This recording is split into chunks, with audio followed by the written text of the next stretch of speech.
उनके साथ आए हुए पार्टी के समस्त पदाधिकारी, वार्ड पंच, सरपंच, ब्लॉक मेंबर, जिला परिषद सदस्य और सभी बीजेपी के कार्यकर्ता और गांव में उपस्थित, सभा में उपस्थित भाइयों बहनों, युवा दोस्तों, मित्रों, घरों में मेरी आवाज सुन रहे माता बहनों, आज से 5 साल पहले संजीव जी बेनीवाल इसी चौगान में आकर के आपके समक्ष पेश हुए थे वोट मांगने के लिए, और इन्होंने जो जो वादे आपके सामने गांव की तरफ से रखे गए थे और जो जो वादे इन्होंने पूरे किए, कहने का मतलब ये था कि हमारी गांव की तरफ से जो मांग थी, सब मांगों के ऊपर संजीव जी बेनीवाल ने अपने तन मन धन से पूरा प्रयास किया और सारे के सारे जो हमारे गांव के काम थे वो सारे काम इन्होंने करवाए हैं। काम इतने ज्यादा करवाए हैं कि अलग अलग तरीके से मैं ग्रांट बताऊं या अलग अलग तरीके से मैं कोई काम बताऊं तो आप कि ये जो संख्या है काम की ये काफी लंबी चौड़ी है, लेकिन ये इतने ज्यादा विकास कार्य हुए हैं कि मैराना गांव को आज तक सबसे ज्यादा धन और जो पैसा जो विकास कार्य करवाया है वो हमारे संजीव जी बेनीवाल ने करवाया, क्योंकि हजारों में नहीं, मैराना पंचायत के अंदर सरपंच के सहयोग से और अपने भाई सुरेंद्र धारक ब्लॉक मेंबर के सहयोग से और पार्टी के समस्त कार्यकर्ता और पार्टी के समस्त जो वोटर है और समस्त गांव की जो प्रजा है उनके सहयोग से इन्होंने पूरा आशीर्वाद के साथ अपने गांव में करोड़ों रुपए लगाए हैं। इनका मैं बहुत बहुत तहे दिल से धन्यवाद करता हूं और इनका आभार व्यक्त करता हूं। सबसे पहले गांव में इसी चौगान के अंदर आकर इन्होंने हमारे गांव की तरफ से ये मांग थी कि हमारा जो स्कूल है वो 1-10 का स्कूल है, विधायक जी अगर आप हमारा स्कूल 12 का करवा दोगे तो बहुत अच्छा रहेगा। इन्होंने बादरा तहसील के अंदर सबसे पहले महाराणा का स्कूल 12 का करवाया था। सबसे पहले बादरा ने महाराणा का स्कूल 12 करवाया। इसके अलावा और बहुत से ज्यादा काम है, चाहे वो काम स्कूल में कमरे बनवाने का हो, किसान सेवा केंद्र, अनाज भंडारण का गोदाम, आंगनबाड़ी केंद्र की बिल्डिंग, पंचायत घर की 4 दीवारी, सारे जोड़ों की 4 दीवारी, कब्रिस्तान में मुस्लिम भाइयों के लिए शेड का निर्माण, पशु स्वास्थ्य केंद्र की बिल्डिंग का निर्माण, गांव के मुख्य चौक में इंटरलॉक की सड़कों का निर्माण, वाटर वर्क्स के अंदर सबसे ज्यादा ग्रांट 87 लाख रुपए की वाटर वर्क्स का जीर्णोद्धार करवाया गया। उसमें ग्रेविटी फिल्टर जो लगा वो संजीव जी बेनीवाल के आशीर्वाद से लगा। आज महाराणा गांव में जो पानी है ना वो बिस्लेरी की बोतल जैसा पानी आ रहा है। इसके अलावा ग्रामीण गौरवपथ है, उनका निर्माण भी मतलब संजीव जी बेनीवाल के आशीर्वाद से करवाया गया। अब मैं आपके सामने शॉर्ट में 2 शब्द रखना चाहता हूं, जिसके नाम के ऊपर लोग आपस में मतलब क्या है कि भाईचारा तोड़ने का प्रयास कर रहे हैं और लोगों को गुमराह कर रहे हैं। ये जो मेन मुद्दा फिलहाल जो चल रहे हैं वो किसान के नाम पर चल रहे हैं।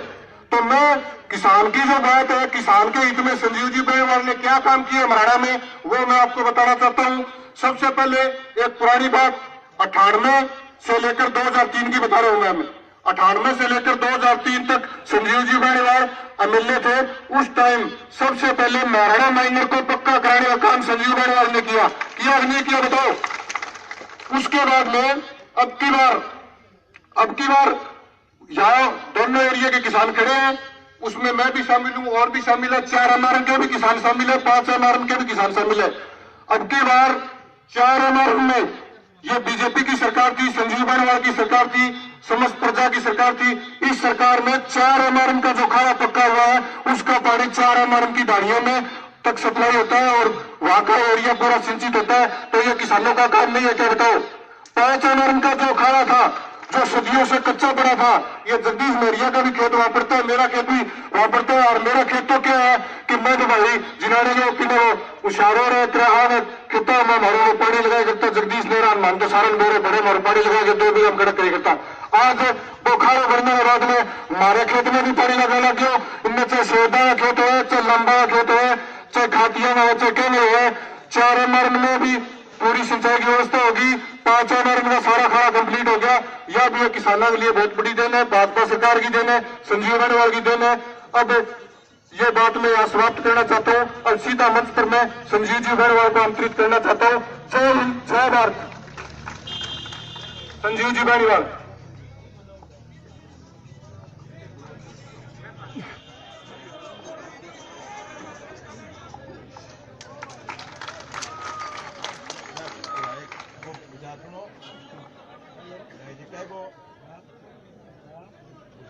सम्मानित मंच पर विराजमान सभी सम्मानित हमारे जनप्रतिनिधिगण, पार्टी के हमारे सभी पदाधिकारीगण, नेतागण, मैराना गांव के मेरे परम आदरणीय बुजुर्गों, आदरणीय मान सम्मान के योग्य नौजवान साथियों, माताओं बहनों, प्यारे बच्चों, प्रेस के मेरे बंधुओं, आने वाली 7 तारीख को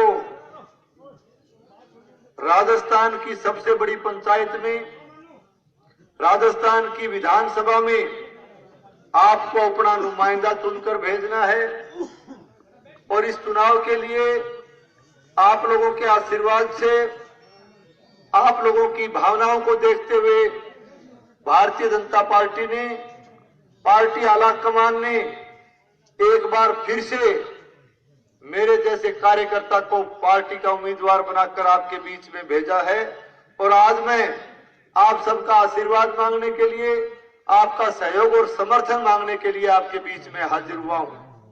साथियों, सबसे पहले तो मैं आप सभी का इस बात के लिए आभार प्रकट करता हूं कि आपने भारी संख्या में पहुंच करके यहां जनसभा को कामयाब किया और आप लोगों ने यहां पहुंचने पर मान सम्मान, अभिनंदन और स्वागत किया। उसके लिए मैं आप सबको तहे दिल से बहुत बहुत धन्यवाद देता हूं, आपका बहुत बहुत आभार प्रकट करता हूं।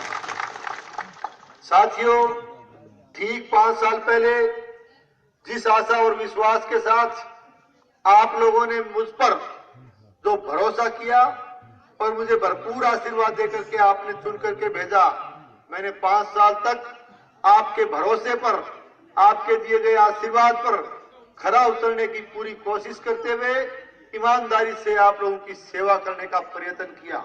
साथियों, हम लोग आज विकास के नाम पर वोट मांगने आए हैं, हम लोग आज सुशासन के नाम पर वोट मांगने आए हैं। आप लोगों को याद होगा कि किस तरह के हालात पिछली सरकार हमारे को विरासत में छोड़ के गई थी।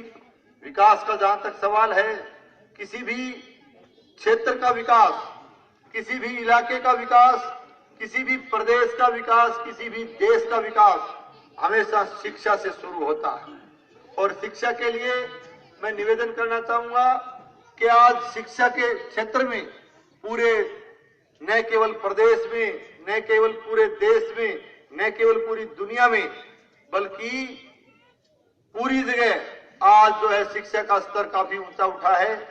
शिक्षा में बहुत बड़ी कंपटीशन का जमाना है, बहुत बड़ी प्रतिस्पर्धा का जमाना है और हमारे ग्रामीण अंचल के विद्यार्थी, हमारे बच्चे कहीं शिक्षा में पीछे नहीं रह जाएं, इसके लिए हमारी सरकार ने मजबूत शिक्षा नीति बनाने का प्रयास किया। और जब हम लोग सरकार में आए थे तो आप लोग जानते हो कि करीब आधे से भी कम ग्राम पंचायत क्षेत्र ऐसे थे जहां 12वीं के स्कूल हुआ करते थे, जहां 10+2 के स्कूल हुआ करते थे। लेकिन आज एक बात मैं दावे से कह सकता हूं कि आज भादरा विधानसभा क्षेत्र में एक भी ग्राम पंचायत क्षेत्र हमने ऐसा नहीं छोड़ा जिसमें हमने 12वीं का स्कूल नहीं खुलवाया हो, 10+2 का स्कूल नहीं खुलवाया हो। आपके गांव मैराना से हमने जो है इस कर्मोन्नत करने का, विद्यालय को 12वीं का बनाने का हमने इसी गांव से शुरुआत की थी। साथियों, शिक्षा का मैं जिक्र कर रहा हूं। शिक्षा का जहां तक सवाल है, हमारे इस इलाके की प्रजा, हमारे इस इलाके के नौजवान, हमारे इस इलाके के स्टूडेंट्स लंबे समय से, बल्कि यूं कहिए पिछले 20 साल से इस इलाके में एक मांग थी कि भादरा में सरकारी कॉलेज बनना चाहिए, भादरा में सरकारी कॉलेज खुलना चाहिए। मैंने सरकारी कॉलेज की इस मांग को राजस्थान की विधानसभा में मजबूती के साथ रखा। आदरणीय मुख्यमंत्री जी से भी मैंने निवेदन किया कि भादरा में हमें सरकारी कॉलेज दीजिए ताकि हमारे बच्चों का भविष्य सुरक्षित हो सके और शिक्षा के क्षेत्र में हमारा इलाका आगे बढ़ने का प्रयास कर सके। साथियों, आप लोगों के माध्यम से मैं धन्यवाद देना चाहूंगा इस प्रदेश की यशस्वी मुख्यमंत्री जी का कि उन्होंने हमारी मांग को मानते हुए इसी साल में, इसी सेशन में भादरा में सरकारी कॉलेज खोल दिया है। सरकारी कॉलेज की हमने पढ़ाई चालू कर दी। साथियों, सरकारी कॉलेज की बात चल गई, मैं विधानसभा में मुख्यमंत्री जी घोषणा करी, मैं 2 दिन बाद एक शादी समारोह में चले गए अपने इलाके में, तो बड़े एक नेता बड़ो नेता मैंने मिल गयो इलाके को, तो मैंने कहने लगे कि अच्छा एमएलए साहब घोषणा करवा दी कॉलेज की। मैं कह जी करवा दी, थाना बधाई हो। तो बधाई स्वीकार करने की बजाय आगू बोले किसी बधाई है यार, कद चालू करोगा, अब तो थे घोषणा करिए, कद क्लास लगाओगा, कद थे जमीन आवंटन करोगा, कद बिल्डिंग बनाओगा, घर में वित्तीय संसाधन को नहीं, घर में बजट को नहीं, कॉलेज कॉलेज की तो घोषणा करिए, थे तो घोषणा करना आ जाओ। मैं मन में सोची कि धन्यवाद देना तो दूर रहे हो, और पहले ही जो है ना ओढ़ में देना शुरू कर दिया। मैं भी भाई ने कहो, मैंने कहा ऐसा है, आप सुनिए, हमारी सरकार और हम लोगों ने, हम घोषणाओं पर विश्वास नहीं करते, हम आश्वासनों पर विश्वास नहीं करते, हम जो कहते हैं वो करते हैं। मैं कहने लगे मैं जुलाई में क्लास लगा देंगा, लेक्चरर लगा देंगा, प्रोफेसर लगा देंगा, प्रिंसिपल लगा देंगा, कॉलेज की पढ़ाई जुलाई में चालू कर देंगा, जमीन भी आवंटन करांगा और बिल्डिंग भी बनाऊंगा। तो मैंने कहने लगे कि वित्तीय संसाधन कठाऊ ले होगा, बजट कठाऊ ले होगा। मैं कह यार तू ना चिंता करे, मैं मारो प्रबंध कर देंगा, और फिर भी जो कमी आओगी तो थारा घर पैसा मांगने भी कोई नहीं आवा, थे चिंता ना करिए, कॉलेज में चला ही सकता। आज जुलाई में क्लासा लगा दी, कॉलेज चालू हो गयो, बिल्डिंग भी स्वीकृत कर दी, और बिल्डिंग ही में नींव रखी, सारा साथियां बुलाया बैठा, नींव रखी, बिल्डिंग की नींव रखने के बाद मैं जयपुर चलो। तो अगले दिन मेरे में एक फोन आया। आजकल फोन जो है ना मोटा फोन चल रहे, पहले तो छोटा फोन होता, अब मैं फोटू फाटू एक है कि पूरी दुनिया में जुड़ी है, लाइव टेलीकास्ट कई जगह आएंगे, मैं के बोले मैंने फेसबुक पर, व्हाट्सएप पर, ट्विटर पता नहीं क्या चल रहे। तो मन तो जानकारी को नहीं, क्योंकि नौजवान जाने है, मैं तो 500 रुपया में फोन रखू, नहीं तो व्हाट्सएप है, नहीं में फेसबुक है, पर अपन तो एक बटन तो सुना नहीं वो करना आवे, एक फोन करना और 2 जाना। बाकी नौजवान है, बड़ी अच्छी बात है कि पूरी दुनिया में जुड़ेड़ा है और बहुत नॉलेज बढ़े है, बहुत बढ़िया है। मैं नौजवानों को भी स्वागत करूं। और नौजवान को नहीं, आजकल तो कई बूढ़िया नीचे चस्को पड़ रहे हैं, वह भी फेसबुक और व्हाट्सएप पर चलावे, बड़ा अच्छी बात है वैसे तो मेरे कहने फोन आयो, अगले दिन मेरे फोन आयो, मैंने बोलो कि भाई जी थे काल शिलान्यास करके गया कॉलेज को, भी पत्थर में तो तोड़ दियो कहीं रात, लेकिन बोले फोटो भेजू। मैं कह मेरे कन तो फोटो आवे को नहीं, बोले थारा सागे कौन आइडो है, बीना पर फोटो आई पत्थर तोड़ने। आधी घंटा बाद फोन आयो देवगो सरपंच साहब को, 7.5 करोड़ की पानी की स्कीम को कर गया वे, कभी को पत्थर तोड़ दियो। फिर 2-3 फोन लगातार आया, तो कड़ी भाई सारी रात घूम गए, क्योंकि विकास सुहायो को नहीं मेरे ख्याल में, तो फिर के पत्थर तोड़िया। तो मैं भी भाई ने कही, मैं तू तेरो यो चलावे हो फेसबुक के चलावे पर लिख दे भाई, एक मैसेज दे दे जनता ने। मैंने कहा इसमें आप लिखिए कि जिन लोगों ने पत्थर तोड़ने का काम किया है, जिन लोगों ने भादरा के विकास के पत्थर को तोड़ने का काम किया है, उनसे आप कह दीजिए कि आज आपने पत्थर तोड़ा है, पत्थर तो और लग जाएंगे, लेकिन कितने पत्थर तोड़ोगे? हमने 5 साल में विकास के इतने पत्थर स्थापित किए हैं कि आप लोग घूम कर भी 10 साल तक भी घूम करके भी पत्थर तोड़ने का काम करोगे, तो भी हमारी सरकार का विकास का कोई न कोई पत्थर किसी न किसी कोने में आपको फिर भी नजर आएगा। इस तरह से हमने विकास किया है। और मैंने ये भी कहा, मैंने कहा जिन ताकतों ने, जिन शक्तियों ने, जिन तत्वों ने ये विकास के पत्थर तोड़े हैं, आने वाले समय में ये लोग इस इलाके के भाईचारे को तोड़ने का काम करेंगे, यहाँ के परिवारों को तोड़ने का काम करेंगे, ये शहर में घुस करके दुकानें तोड़ने का काम करेंगे, रेडिया तोड़ने का काम करेंगे, भाईचारे को तोड़ने का काम करेंगे, इलाके की कानून और व्यवस्था को तोड़ने का काम करेंगे। और हमारे नौजवानों को, हमारे विद्यार्थियों को, हमारी युवा पीढ़ी को गलत दिशा में ले जाने का काम करेंगे, उनको जो है गुंडागर्दी करने का काम इस इलाके में बढ़ाने का काम करेंगे। मैं ये बात इसलिए कहता हूं कि आप समझ सकते हो, आप जान सकते हो, आप बहुत जागरूक हो। मैं किसी का नाम नहीं लेना चाहता, मैं किसी पे आरोप नहीं लगाना चाहता, लेकिन आप अच्छी तरह से समझ सकते हो कि ये तोड़ फोड़ करने वाले कौन लोग हैं, ये तोड़ फोड़ करने वाली कौन सी ताकतें हैं। यदि इन ताकतों का हौसला बढ़ा तो आने वाले समय में इस इलाके के कानून व्यवस्था को खराब करने का ये काम करेंगे। इन लोगों से सावधान रहने की आवश्यकता है, इन लोगों से बचने की आवश्यकता है। साथियों, हम विकास की बात कर रहे थे। विकास का जहां तक सवाल है, चाहे शिक्षा से आगे बढ़ के हम बताना चाहें, चाहे पीएचडी का क्षेत्र हो, हमने इस इलाके में पुराने वाटर वर्क्सों का जीर्णोद्धार करने का काम किया, रैपिड ग्रेविटी फिल्टर हमने लगाने का काम किया। आज बिस्लरी जैसा पानी आप वाटर वर्क्स का पीते हो। मैं कहना चाहूंगा कि हमने सड़कों के क्षेत्र में इस इलाके में 80% सड़कें जब हम लोग सरकार में आए थे तो क्षतिग्रस्त हालत में थी और 80% सड़कों को हमने रिकारपेट करने का काम किया है, हमने नवीनीकरण करने का काम किया है और करीब 1.5 दर्जन सड़कें इस इलाके में नई बनाने का काम किया है। और रेलवे की जो लाइन बड़ी हुई उसके बाद हमारे इलाके में रेलवे अंडरब्रिज और ओवरब्रिज की मांग उठी।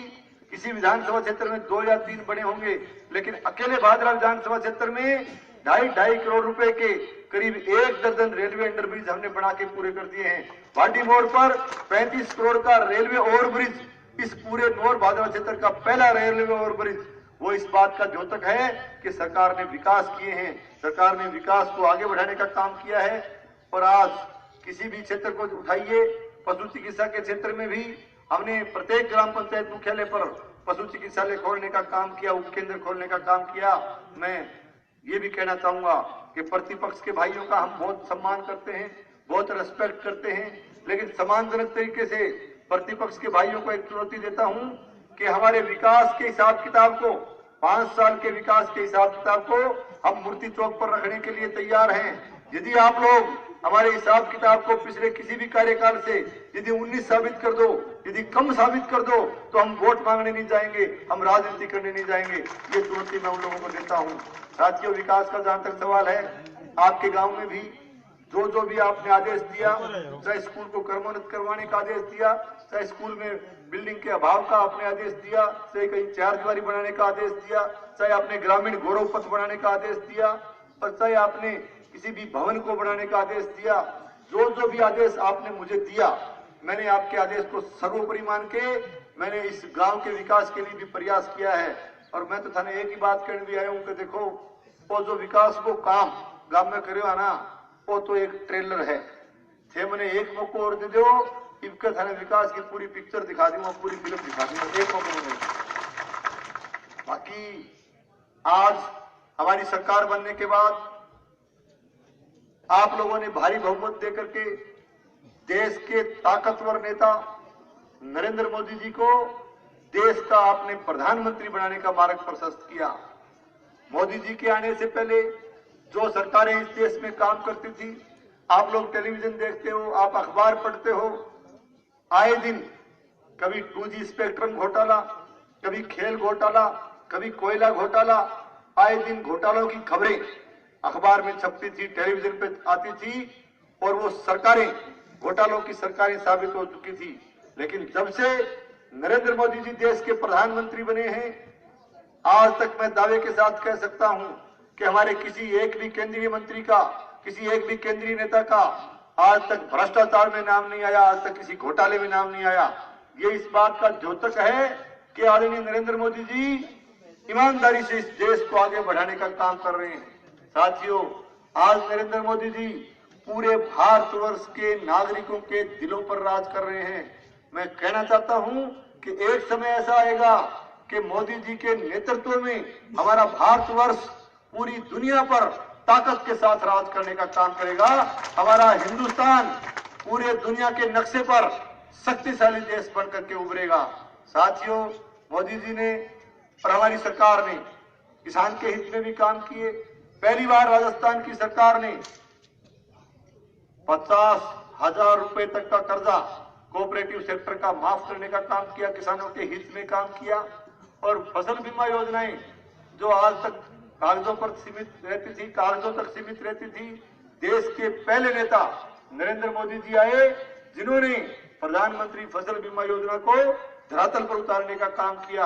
आज पूरे देश को, पूरे देश के धरती पुत्र को, पूरे देश के किसान को आज प्रधानमंत्री फसल बीमा योजना का लाभ मिल रहा है।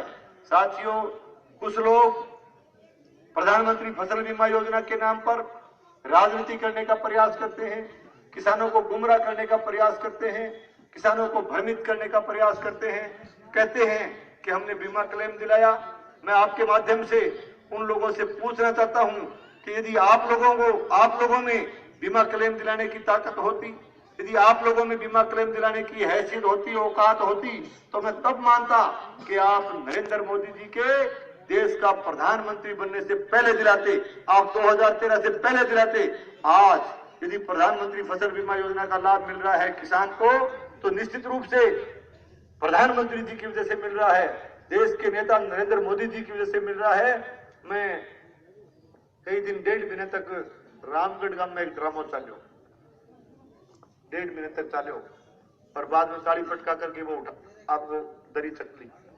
मैं रामगढ़ चले गए, रामगढ़ में एक दिन बैठा चौक में, तो सियाना आदमी बैठा, मैं पूछने लगे भाई के थारो वो के मिला माली हो कि हिसाब का बैठो।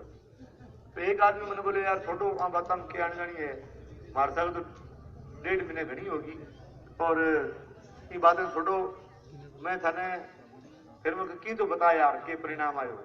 बोले मैं थाने 2 लाइन में बता दूंगा, थारा समझ में आवा तो सुन लियो, और नए समझ में आवा तो मुड़ के जिक्र ना करियो। मैं तो तू 2 लाइन ही बता दे।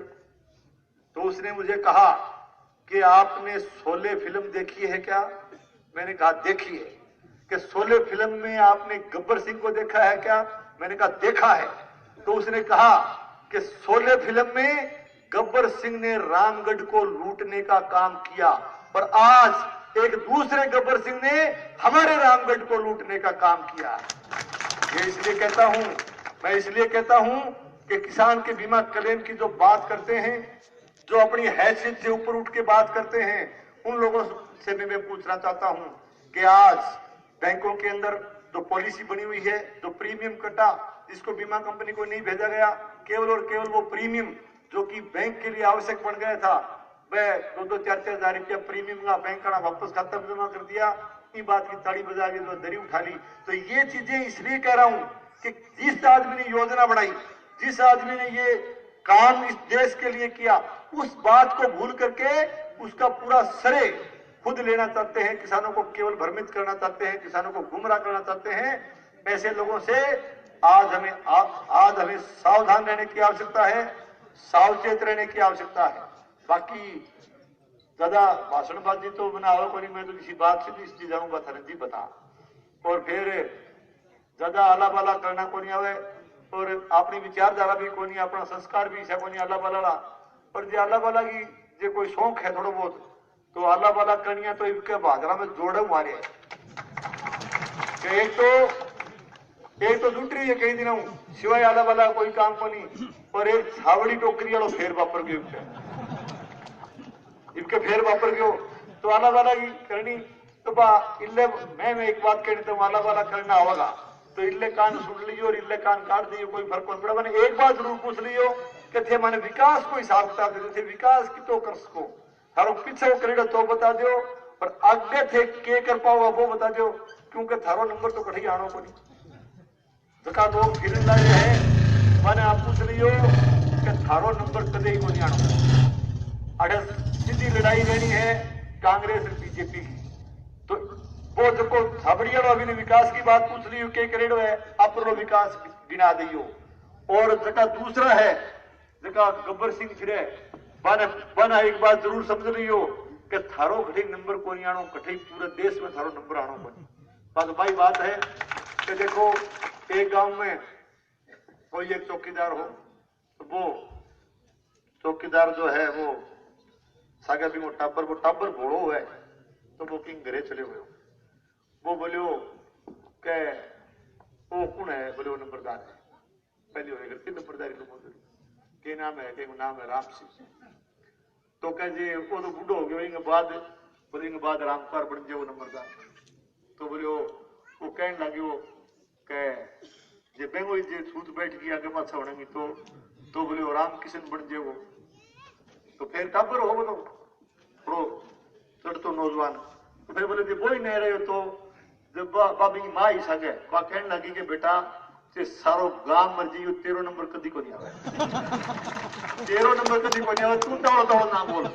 तो भैया सीधी बात पड़ी है कि जो सरकार में आना है वह सरकार में तो पार्टियां वही आनी है, बाकी गब्बर सिंह की पार्टी कभी सरकार में को नहीं आवे, कभी सरकार कौन बने, सरकार में नहीं आवेगी नहीं तो सिवाय आला वाला हट्ठा करना तो भट जाए कर लिए थे।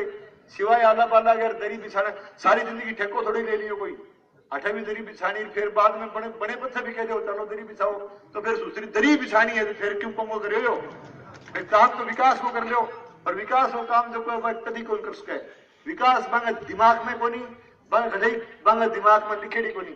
हाँ बात जरूर है कि कई जगह जो है ना गाँव में एक बात मैं देखी मैं पूछू लोगों ने रखी बात कि चुनाव तो है एमएलए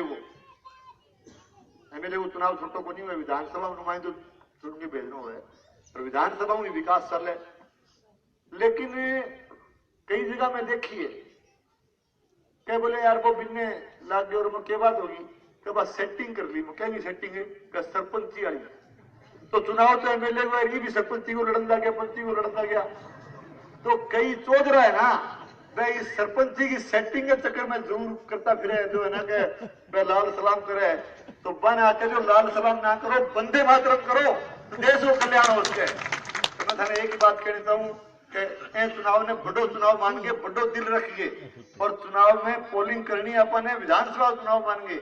अब लोग जो है ना कई सरपंचियां के चक्कर में जो है टेढ़ा मेढ़ा इन्हें भी वह सौदा सप्ताह करता फिर इन्हें समर्थन देते हैं 200-300% अपन आगे मिल जाएगी। इस तरह की राजनीति करे लोग पर राजनीति करे केवल व्यक्तिवाद की राजनीति देश के लिए करनी चाहिए प्रदेश के लिए करनी चाहिए। और मैं थाने एक बात और कहना चाहूँ कि 1998 से 2003 के बीच में मैंने इस इलाके में काम किया था। उस समय हमारा नया काम था लेकिन इस बार हमने कामकाज के कुछ तरीके को बदलने का प्रयास किया है। तरीके को बदलने का प्रयास ये किया है कि हम जनता के चुने हुए हैं जनता के आशीर्वाद से बने हैं तो मेरा मानना यह है कि जनता के लिए काम करना चाहिए कार्यकर्ता के लिए गांव के लिए प्रजा के लिए काम करना चाहिए उनसे सीधा संपर्क बनाना चाहिए। ये मेरा प्रयास रहा और मेरा कामकाज करने का ये तरीका कुछ लोगों को पसंद नहीं आया होगा। कुछ लोग ये चाहते हैं कि संजीव बेनीवाल किसी व्यक्ति विशेष के लिए काम करे। कुछ लोग ये चाहते हैं कि संजीव बेनीवाल किसी की जेब का एमएलए बन के काम करे। मैंने उन लोगों से कह दिया कि ये संजीव बेनीवाल के लिए संभव नहीं है। ये काम करेगा तो हम लोग प्रजा के लिए काम करेंगे जनता के लिए काम करेंगे और हम लोग किसी व्यक्ति विशेष के लिए काम नहीं कर सकते। ये कामकाज का तरीका हमारे कुछ लोगों को पसंद नहीं आया। हो सकता है वो लोग नाराज होकर चले गए होंगे लेकिन मैं फिर कहना चाहता हूं कि काम करेंगे तो जनता के लिए करेंगे प्रजा के लिए करेंगे आप लोगों के लिए करेंगे। और यदि कोई बनाने वाला है इस मुकाम तक पहुंचाने वाला है तो आप सब लोग हो। मैं यही कहने के लिए आया हूं कि भविष्य में आपके लिए काम करूंगा। मेरे लायक कोई सेवा हो तो सीधा कोई व्यक्ति मेरे से आकर के मिल सकता है। मेरे दरवाजे कार्यकर्ताओं के लिए जनता के लिए प्रजा के लिए 24 घंटे आपको खुले मिलेंगे। आप लोगों की सेवा करने का प्रयास करूंगा। 5 साल तक देखो 5 साल में काम करो 5 साल में कोई भाई आ गयो मेरे कहने तो मैं कोशिश करी कभी मैं अच्छो या भलो काम कर सका और अच्छो और भलो जो न पार पड़े तो भाई लोगों कहीं मैं माड़ो करना प्रयास कौन करो कहीं मैं बुरो करना वो ध्येय कौन रखो। और वैसे भी मैं तो अब की बार 5 साल में एक बहुत बड़ा एक्सीडेंट हो गया। थारा आशीर्वाद हूं मैं फिर भी थारे बीच में खड़े हूँ थारा आशीर्वाद हूँ बच्चों के बाद और भी कुछ शारीरिक प्रॉब्लम आ गई फिर भी मैं कोई प्रण लेके चले हो मैं बुरो करा। और दूसरी बात काम की कोई थोड़ो हो गयो वो कि कोई घणो हो गयो वो लेकिन 5 साल में मैं इसो कोई काम कौन करो जब थारे नीचो देखना तो मैं एक ही बात कहना चाहूं कि थे एक मौको मैंने और दे दो थारे बीच में रही काम करूंगा। और वैसे तो राजनीति चलती रहेगी सरकारें चलती रहेंगी चुनाव भी चलते रहेंगे। मेरा आपके साथ जो संबंध है वो अकेला राजनीतिक संबंध नहीं है। मेरा आपके साथ पारिवारिक संबंध है एक घरेलू संबंध है। हम उस भाईचारे को बना के रखेंगे उस घरेलू ताल्लुकात को बना के